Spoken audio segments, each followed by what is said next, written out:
Cincinnati will certainly have a test if they want to keep finding ways to win. Take a look at today's proven performance presented by Goodyear in home night games.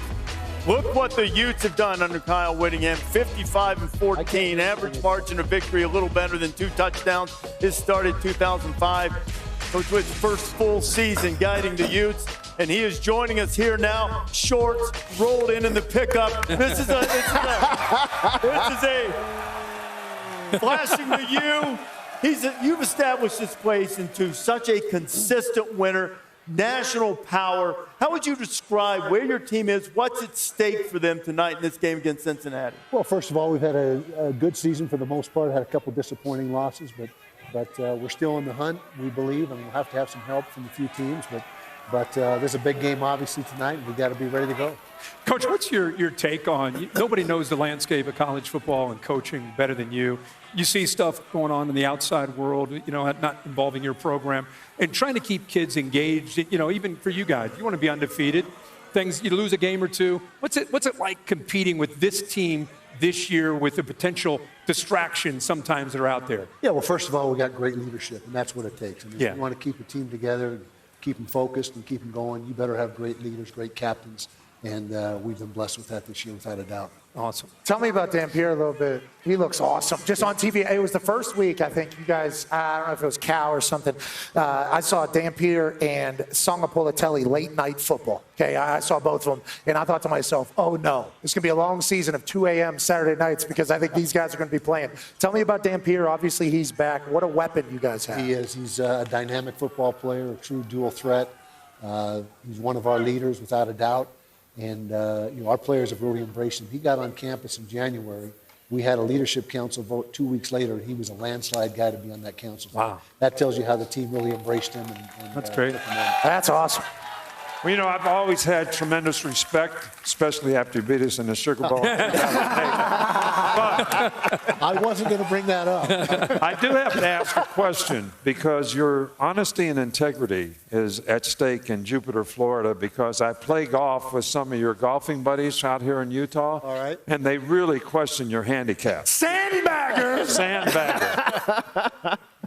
My handicap is brutal, but I only have about 30 days to play a year, so any coach that has a good handicap, you better beware of that guy. He's doing something. I agree with you 100%. So what is the one thing for your team to finish, because you guys still are in the hunt, the one thing that you'd like to see them do a little better? A little better. I would say defensively we've got to get more takeaways. We have not had a good year as far as taking the football away, giving our offense short field situations, and that'd be awesome if these last 4 games, if we could get more of that going. Coach, I found out that we have something in common. If you walk into my office right now, the first thing you see is a Peloton bike. Yeah.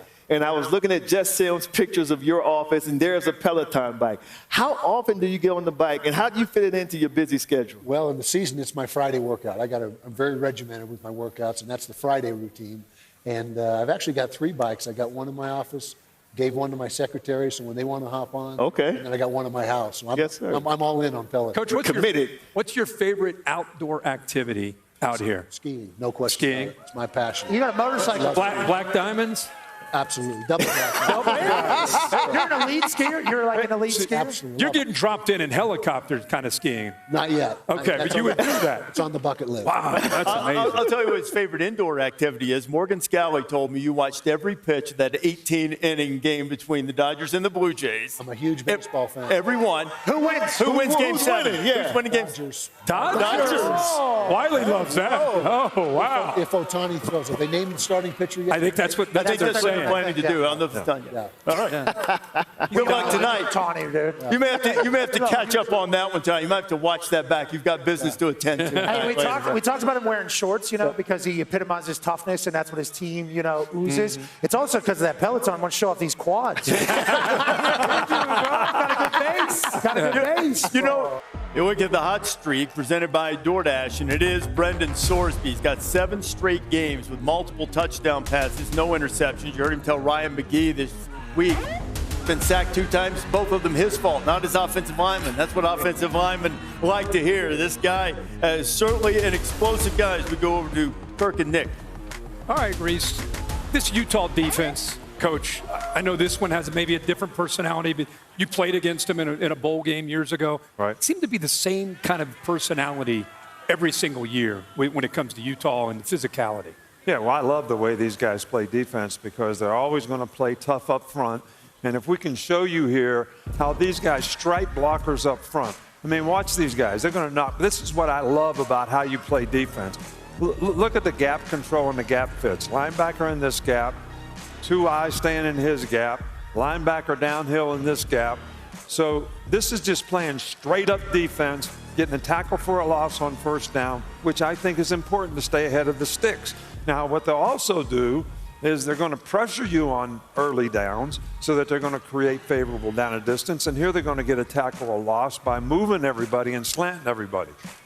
So this is probably the biggest difference to me in Utah's defense and their defense from the past is they used to be bigger. Now they're more athletic, quicker, and faster, and I think that leads to some positive plays for them overall. Do you think against Cincinnati today you'll see this kind of thing? I know that it'll be a mix, but more movement, or do you think more base, more stationary like the previous play? Well, I think they're going to move more because they're going to want to pressure the quarterback, and they're going to want to play man-to-man. Okay. Because the best way to take away the RPOs and all those things is to play man-to-man as long as your cats can match up with their cats. Okay. All right, so, and you can see it right here. They play man-to-man 55% of the time, which is probably more than anybody in the country. But you're going to see how they match up here against BYU. I mean, they got them all covered. Good technique here, good technique at the top. Guys running an over route, they play push on that. I mean, this is really good man-to-man coverage, middle of the field safety. Nowhere really to throw the ball here. And you see they're getting a little, green dog pressure. This guy's coming up, puts pressure on the quarterback, makes him throw it before he wants, but there's nowhere to throw the ball on. And with that much man-to-man coverage, they're just kind of banking on you can't separate before we're going to get to you, right? I mean, they just confident that their pressure is going to win before you can be able to win on the back end. Right, and 7-man protection. Right. But here's the key to the drill, which I love about these guys. Now, they've created third down, so whether it's stop the run on first down, create negative downs with pressure, here they come. They're going to play man-to-man. All right, but watch these two defensive ends. 90 and 0. I mean, this is what you talk about, turning speed to power. Wow. And the offensive tackle sacked the quarterback. Right. I mean, look at this. He's got 9.5 sacks. Look at that power you're talking about. Right. And they're playing man-to-man in the back end, so the quarterback has to throw the ball in smaller windows, and that's going to be more challenging for Cincinnati today. What does Cincinnati do to offset that man-to-man? What do they do to try to, with Brandon Swordsby, one pick the entire year? What can he do? But the key for Cincinnati to me has been they've had great balance. They've been able to run the ball. Pryor's out today, so they're going to have to lean more and more on the passing game. And if they can't run it and Utah can create positive down and distances to pressure, that's going to put more pressure on their quarterback. Great stuff. And Steve Sarkisian, head coach, kind enough to join us from the field. Sark, that comeback last week that you guys had, 17-point deficit, how did that impact the psyche around your team to pull that one out on the road? Well, I think the last month really did. I thought being on the road now for 4 straight games really galvanized our team, brought us closer together. We found out a lot about ourselves. We had to dig a little deeper. We found out about the resiliency of these guys, this group, the leadership that we need to have. And ultimately, when you can win a game like that, that can be a real confidence builder for you. So, Sark, a little more rhythm on offense. What do you think you need to do to get a little more consistency in the rhythm you've had on offense so far? Well, I think one thing, Coach, we huddled a ton early in the year. We were trying to shrink games, play to the defense, and that's not really our MO. We got to get back to being no huddle. We got to get back to operating with a little bit more tempo. I think that helps the quarterback. It helps the skill players. It helps the offensive linemen. Right. Sark, I know it's been talked about Arch being back and being healthy. Just talk about your overall health offensively in the backfield and the approach against this Vandy defense today. Well, we're probably as healthy as we've been offensively since the first game of the year. You know, I don't think either back was 100% the last 2 weeks and not last week, but they keep getting healthier. Arch being healthy, we get Cole Hudson back today. So we're about as healthy as we can be. Emmett Mosley's back to 100%. He's playing well for us. So I think the key for us is being efficient on first and second down, trying to stay out of some of the third and longs. You know, they've got an NFL third down package on third and long where they can create a lot of pressure. So being efficient on first and second down, extending drives. Then we got to score touchdowns in the red area against these guys today. Coach, I was very impressed with how resilient your team was in Mississippi State last weekend. What was said either at halftime or going into their fourth quarter and overtime by you or players that kind of galvanized the team and they came out and played extremely well? Hold on one second, guys. Yes. Coach, I blow about. my own whistle around here, so I gotta blow my whistle, you know. Love it. Perfect. Hey, you know, I think the biggest thing is, you know, we talked all week going into that game. It was about toughness, and it wasn't just all physical toughness.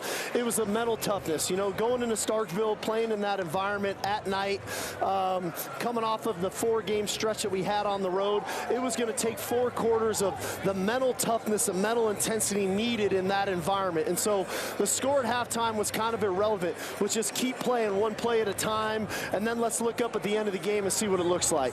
Coach, last question. Thank you so much for hanging with us here this close to the game. The team you're playing against, obviously you played them last year in Nashville. What have you seen from the development from the film of Diego, Clark Lee, and this Vandy team that you're worried about potentially, or thinking about, shall we say? Well, I think the personnel on the defensive front is definitely upgraded. I think the comfort level in the scheme with what they're doing with Diego and the way they utilize the direct runs, the personnel groupings, the misdirection, the quarterback direct runs, the triple option, and then the improvising. So we've got to do a great job at the line of scrimmage on defense today. All right, we got to have knockback tacklers. We got to get White Hats to the ball. Then ultimately we got to turn the ball over. Sark, wish you well, man. We really appreciate you. Good luck today. Can't wait to watch your team play against Vanderbilt. Appreciate you guys, man. I love everything you guys do for college football. Thank you. You want this, you got that. No way, watch them walk right past you.